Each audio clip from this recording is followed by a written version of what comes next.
আজ আমি করব আমাদের গাছের কুমড়োটা দিয়ে একটি নতুন রকমের রান্না। তোমরা সবাই জানো যে আমাদের গাছের কুমড়োটা গাছে পাকার আগেই ছিঁড়ে পড়ে গেছে, তাই এই কুমড়োটা দিয়ে একটি নতুন রকমের রান্না ট্রাই করলাম।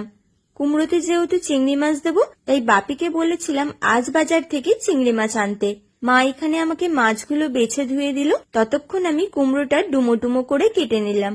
যেহেতু কুমড়োটা ভালো করে পাকেনি, শুধু হালকা রং ধরেছে, তাই আর খোলাটা ছাড়ালাম না। প্রথমে আমি মাছগুলো নুন হলুদ মাখিয়ে ভালো করে ভেজে নিলাম।